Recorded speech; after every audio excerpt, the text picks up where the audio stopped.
मैंने चलूनी साहब ने, भाई मंजीत नोटियाल जी ने, महंत जी ने, हमने एक प्रेस कॉन्फ्रेंस की थी और तिजारा विधानसभा चुनाव राजस्थान को लेकर हमने अपील करने के लिए आप लोगों को बुलाया था। कल वो गढ़मठ स्थल भोर में जो चमरवा डेरा है कदीमी, उसमें नांदड़ खाप दबंग समाज के लोगों ने एक प्रेस कॉन्फ्रेंस बुलाई और मेरे ऊपर कुछ युवाओं ने भी और खुद नांदड़ खाप के प्रधान ओम प्रकाश नांदड़ ने बहुत गंभीर और संगीन आरोप लगाए हैं और मेरे को खामियाजा भुगतने की, जान से मारने की धमकियां तक दी गई हैं। उन्होंने मेरे पर इल्जाम लगाया है कि मैंने ट्रस्ट के 40 अकाउंटों का 24 करोड़ रुपया हड़प लिया है अपने अकाउंटों में। तो पहले मैं सबसे पहले उस पर्सन का आपको आपके माध्यम से खाप के प्रधान को और जो खाप के या अन्य मेरे नौजवान भाई एक क्लिप में बोलते दिख रहे हैं, उन सबको जवाब देना चाह रही हूँ कि मेरी एक ही हाथ जोड़ कर प्रार्थना है सभी से, पूरे देश के लोगों से भी कह रही हूँ कि कोई भी ट्रस्ट है तो मेरे को उसका रजिस्ट्रेशन नंबर, उसका बैंक अकाउंट नंबर, 40 खाते जिनसे मेरे अकाउंट में रुपया है 24 करोड़ वो रिकॉर्ड, ट्रस्ट का कोई पैन कार्ड, कोई भी दस्तावेज प्रस्ताव वो जनता के सामने सार्वजनिक कर दे, मेरे सामने ना करे, ताकि पता चल जाए। पहला तो है मेरा ये जवाब। दूसरा जवाब मेरा ये है कि इन्होंने कहा कि मैंने किले बेच दिए, 2 किले एक जगह, 12 किले एक जगह। मेरी एंट्री आंदोलन के लिए 3 मई 2020 की रात को एक तानाशाही बाबा बालकनाथ ने हमारे दलित समाज के 9 जो ब्रह्मलीन जो हमारे संत थे तपस्वी, उनकी समाधियां बेरहमी से जेसीबी से तोड़कर मलबा बाहर फेंक दिया था। मैं 4 मई 2020 से समाधियां तोड़ने की लड़ाई लड़ रही हूं, मैं धन दौलत की लड़ाई नहीं लड़ रही। और उस लड़ाई में मेरे को दबाने के लिए मेरे पर अनाप शनाप आरोप लगा रहे हैं। तो मेरा दूसरा सवाल और जवाब ये है, उनसे मांग रही हूँ कि 4 मई 2020 से लेकर आज 9 नवंबर 2023 तक अगर ओगड़ मठ चमरवा डेरे की 1 इंच जमीन खरीदी गई हो या बेची गई हो, कहीं मेरे साइन हो, मेरे नाम जमीन हो, कहीं मैं गवाह हूं, तो भाई मेरे सामने समाज और देश के सामने पेश कर दो, मैं गुनाहगार साबित होंगी। तीसरा मेरा उनसे पूछना है कि ये डेरा चमरवा डेरा है दलित समाज का, ये दबंगों का डेरा नहीं है। दबंगों की गद्दी 2 है इस डेरे में, एक नागे बाबा जाट समाज से और एक बाबा तोतानाथ होते थे पहली गद्दी पे कनपाड़े बाबा, मारी ओगड़ों की गद्दी है और 8 पीढ़ी होगी। 8 पीढ़ी से चमार जाति का ही संत यहाँ बनता आया है। किस हैसियत से और किस कानूनी प्रक्रिया के तहत एक जाट दबंग समाज का आदमी कृष्ण नांदड़ इस चमरवा डेरे का उप प्रधान बनाया गया, वो कानूनी दस्तावेज भी मेरे को चाहिए, क्योंकि ये डेरा हम ऐसे तहस नहस नहीं होने देंगे। ये दलितों का डेरा है, चमार समाज चमरवा डेरा के नाम से मशहूर है। इसमें दबंग समाज के लोग कैसे डेरे में प्रवेश कर रहे हैं, कैसे वहां नांदड़ खाप के प्रधान और असामाजिक तत्व आकर धमकी दे रहे हैं, उनको कौन सा अधिकार प्राप्त है कानून से, उनको किसने छूट दे दी, क्या इस देश में संविधान है या तानाशाही चलेगी। आरएसएस के लोग, बीजेपी के लोग कानून से खिलवाड़ कर रहे हैं, हमें बार बार जान से मारने की धमकियां दी जा रही हैं। रोज तक पुलिस प्रशासन आरएसएस का वर्कर बनकर काम कर रहा है। 2020 से लेकर आज तक हमने हजारों दरखास्तें दे ली एसपी को, एसएचओ को, आज तक अगर दबंगों के खिलाफ 7 क्या उनकी भी कोई कार्रवाई हुई हो तो मेरे को बता दे। और मैंने जिन लोगों ने कल मेरे पर आरोप लगाए हैं, मैं माननीय हाई कोर्ट में लड़ाई लड़ रही हूँ। एट्रोसिटी एक्ट के तहत मैंने इनके खिलाफ मुकदमा दायर कर रखा है, वो केस हमारा नजदीक लग रहा है। इन सब के खिलाफ एट्रोसिटी के मुकदमे दर्ज होंगे। जो लोग वीडियो में बोल रहे हैं, प्रेस में बैठे हैं, ये अपना जेल जाने के डर से मेरे ऊपर दबाव बना रहे हैं।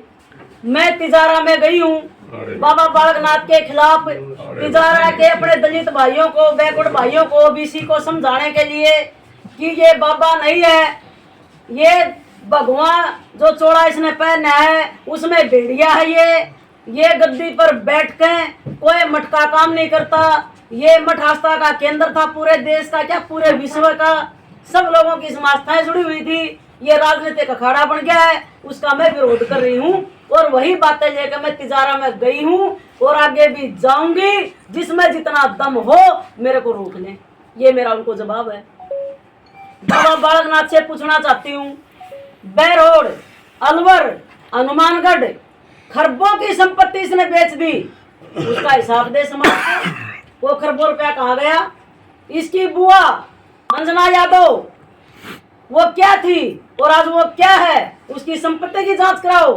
बाबा बालकनाथ ने कितना खरबों रुपया अपने परिवार के सदस्यों के नाम संपत्तियां खरीदी हैं, उसकी जांच कराओ। मेरा तो खाप के नेताओं ने, खाप प्रधान ने और नांदल खाप के लोगों ने धन्यवाद करना चाहिए कि हमारे समाज की एक बहन बेटी चौड़े मैदान में आके इस आरएसएस के ढोंगी बाबा के खिलाफ लड़ रही है और बाबा मस्तनाथ मठ जो सच्चाई और तपस्या का प्रतीक है उसको बचाने की लड़ाई लड़ रही है, और ये लोग मेरे खिलाफ बोल रहे हैं। इनकी अभी आंख नहीं खुली है, जिस दिन इनकी आंख खुलेंगी, और मैं सबको कह रही हूँ पूरे देश में, पूरे विश्व के मस्तनाथ मठ के जो भी अनुयायी हैं वो आए मेरे पास, मेरी फाइल चेक करें, एक एक सबूत चेक करें। मैंने पूरे सबूत हाईकोर्ट में दिए हैं, हाईकोर्ट के जज जो हैं वो जो भी फैसला करेंगे वो मेरे को मंजूर होगा।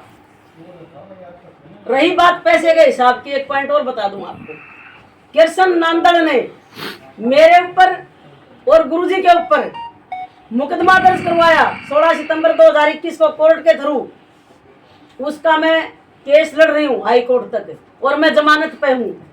जब मैं कोर्ट में हिसाब दे रही हूँ तो भाई ये खाप वाले हिसाब लेने वाले होते कौन है? जब तुमने मेरे खिलाफ FIR करवा दी, कानूनी लड़ाई लड़ रहा है मेरी, कानून में मैं जा रही हूँ, वो मेरे से सवाल जवाब कर रहे, सबूत मेरे से कानून मांगे, मैंने कानून को सबूत दे दिए, तो मैं तुमने क्या का हिसाब दूं?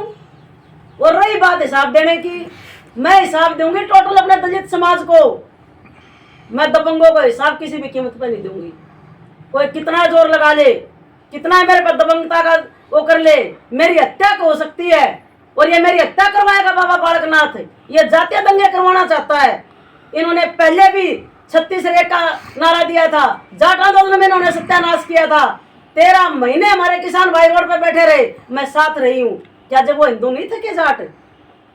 अब दलित जो है तिजारा मत हिंदू बन गए, और जब दलितों की समाधि तोड़ेगी क्या वो बाबा हिंदू नहीं थे क्या? ये मेरे सवाल है इन लोगों से, और मेरे सवालों के जवाब दे सब। मैं लिख रही हूँ सारा प्रेस नोट।